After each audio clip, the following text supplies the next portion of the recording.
Kembali di Sapa Indonesia Pagi, saudara. Tadi sebelum jeda saya tanyakan ke kuasa hukum Saka Tatal, Bung Krisnamurti, begitu, tanpa bermaksud untuk mendahului Mahkamah Agung ini memutus ditolak atau diterimanya PK Saka Tatal, tapi jika pun diterima begitu, ini saya yakin 7 terpidana lain yang saat ini masih menjalani hukuman di penjara juga mengintip. Jika memang diterima, ya mereka juga punya kans yang sama untuk diterima jika mengajukan PK. Sejauh ini ada komunikasi dengan kuasa hukum atau pihak terpidana lainnya yang masih menjalani hukuman, Bung Krisnamurti? Sejauh ini kami tidak ada berkomunikasi, Mas, dengan 7 terpidana lainnya.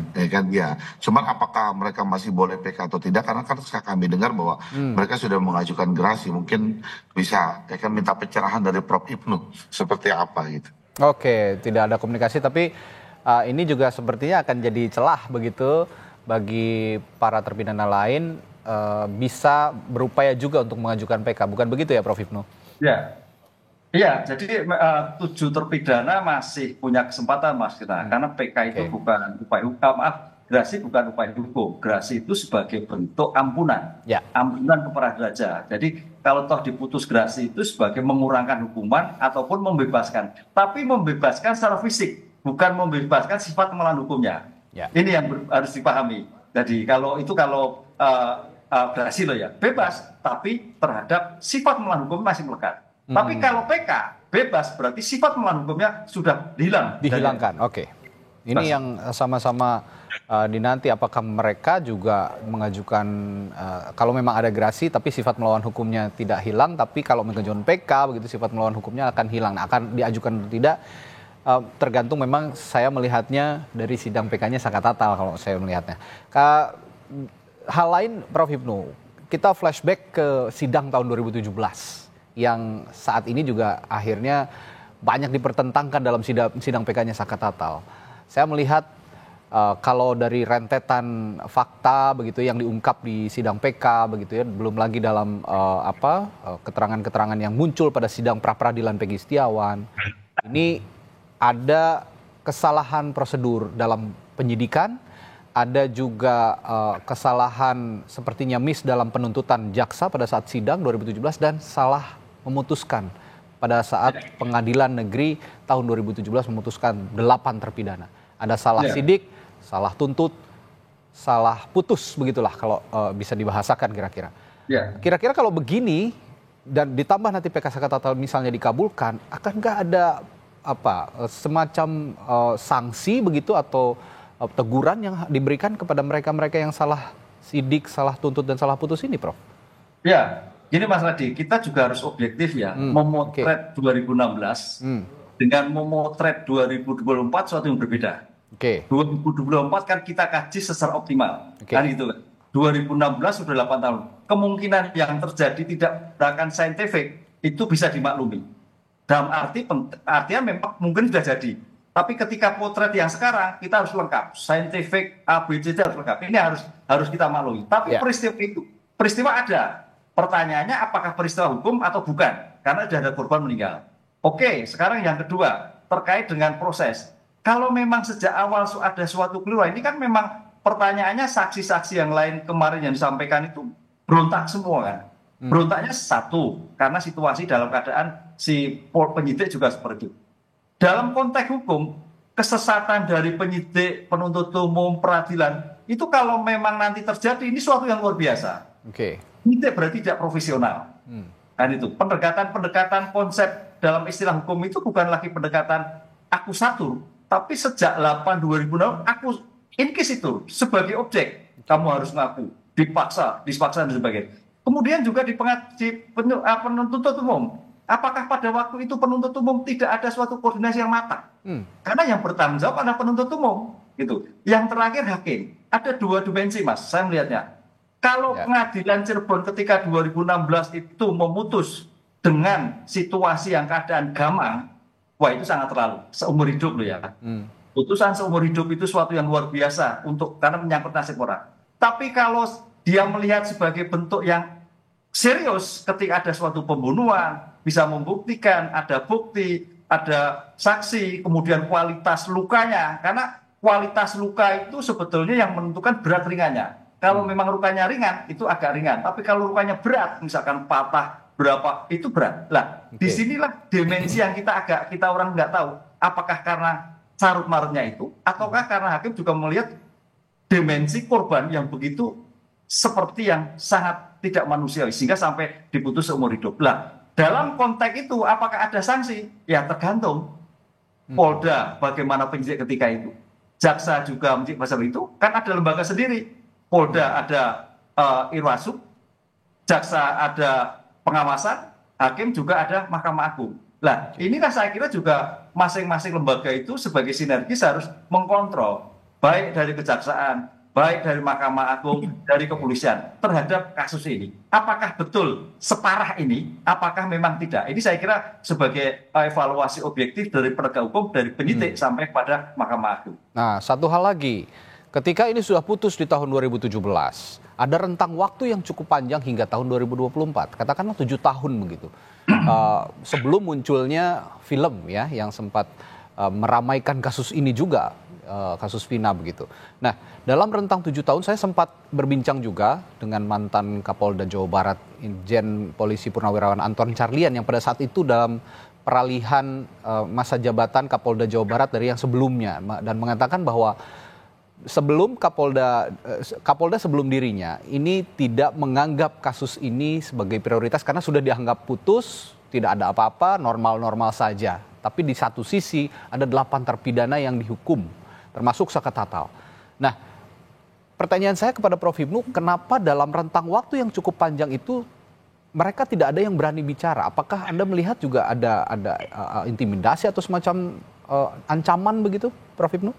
Ya, ini yang perlu dikulik juga, Mas Kris. Pertanyaannya, kalau nanti itu kita lihat bahwa peristiwa yang tetap peristiwa yang sekarang, ada pembunuhan, ada perkosaan, kemudian ketika yang terjadi adalah peristiwa pelakunya dalam tanda petik pemaksaan. Pertanyaannya, adakah di belakang yang bersangkutan? Adakah sesuatu yang ditutupi? Itu. Karena apa? Peristiwanya jelas bergeser tadi. Iya kan? Anaknya adalah orang-orang yang tanda petik, satu anak masih di bawah umur.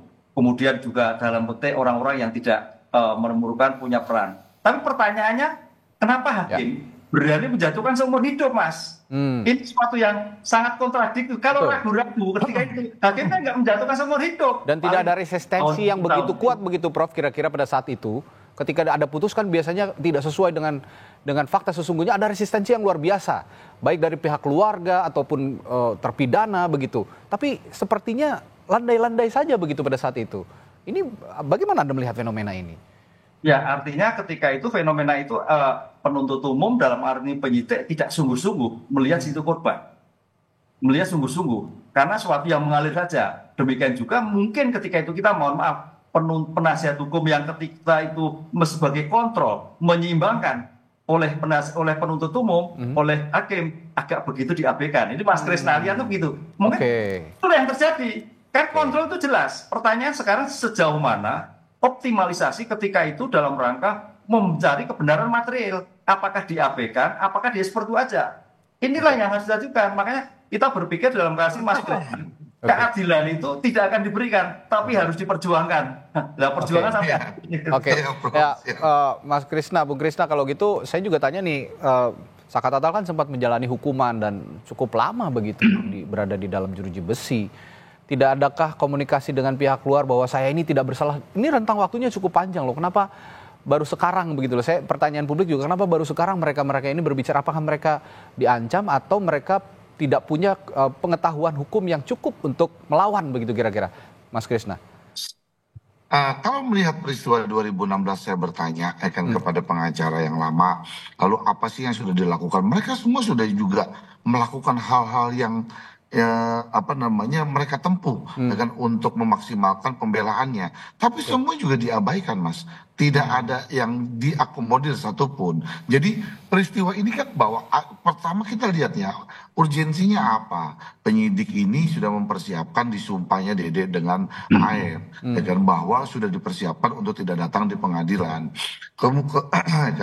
Kemudian kan kami melihat bahwa kan adanya sebuah peristiwa ini yang dari 351 disangkakan oleh polisi berkasnya Saka Tatal, tiba-tiba pada saat itu kami lihat berkasnya di 2016, di media pun juga ada, sudah dilontarkan. Kenapa jaksa penuntut merubah itu menjadi 340? Ini urgensinya apa gitu kan? Urgensinya apa? Nah, kami sih sampai saat ini masih berkeyakinan Mas, kan melihat 5 terpidana yang lain, termasuk Saka Tatal ini dari SDM-nya bukan merendahkan, karena kita bisa melihat SDM seperti apa. Mereka ini kuli bangunan, mampukah mereka merangkai peristiwa merekayasa adanya sebuah pembunuhan, pemerkosaan ini menjadi peristiwa kecelakaan dari polsek dari lokasi di belakang showroom menuju ke flyover itu 1 kilo loh Mas. Terus lalu mereka setelah melakukan pemerkosaan, apalagi Vina dalam keadaan naik, diperkosa 11 orang, dirapihin lagi, pembalutnya dirapihin lagi supaya tidak berceceran, dinaikin lagi celananya, lalu digotong lagi, mereka dibawa lagi menuju ke flyover itu 1 kilo loh. Saya tidak yakin dengan kemampuan mereka tuh mampu merekayasa peristiwa satu pembunuhan, satu pemerkosaan ini menjadi satu kecelakaan dirangkai oleh mereka.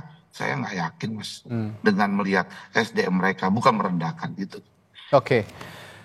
Terakhir kalau begitu Bung Krisna, dengan semua rangkaian sudah dilakukan, dijalankan gitu ya, apapun putusannya, ada yang ingin Anda sampaikan ke publik terkait status PK-nya Saka Tatal ini?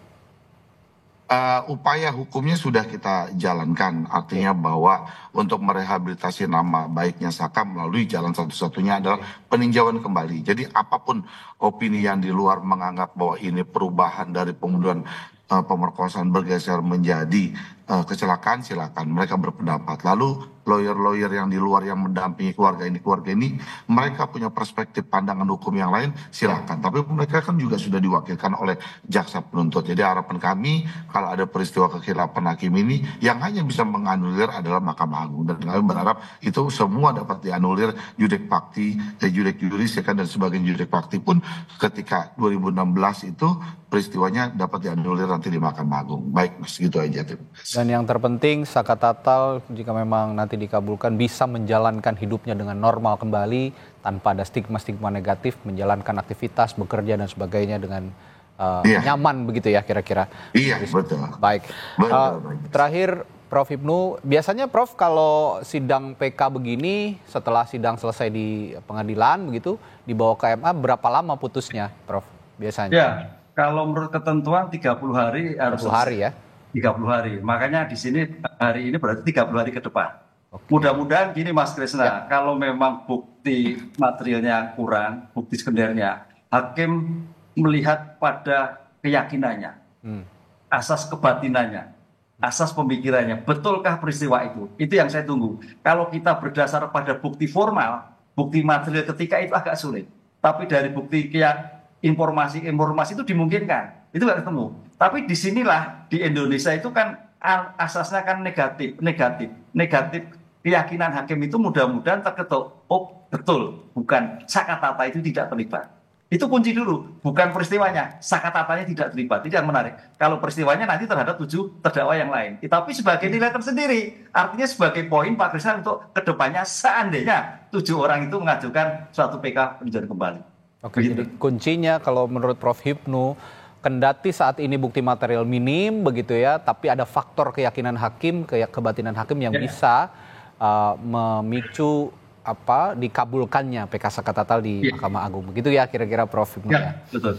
Baik, terima kasih perspektifnya pagi hari ini dan selamat menempuh keyakinan juga ini buat Saka Tatal, semoga dikabulkan. Kita juga berdoa bersama kalau memang tidak bersalah ya.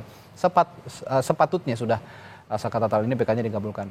Pakar Hukum Pidana Universitas Jenderal Sudirman Profesor Hipnu Nugroho dan kuasa hukum Saka Tatal Krisna Murty telah berbagi perspektifnya pagi hari ini. Terima kasih Bapak-bapak, sampai jumpa lagi. Terima kasih Mas Krisna. Terima kasih Prof. Terima kasih Mas.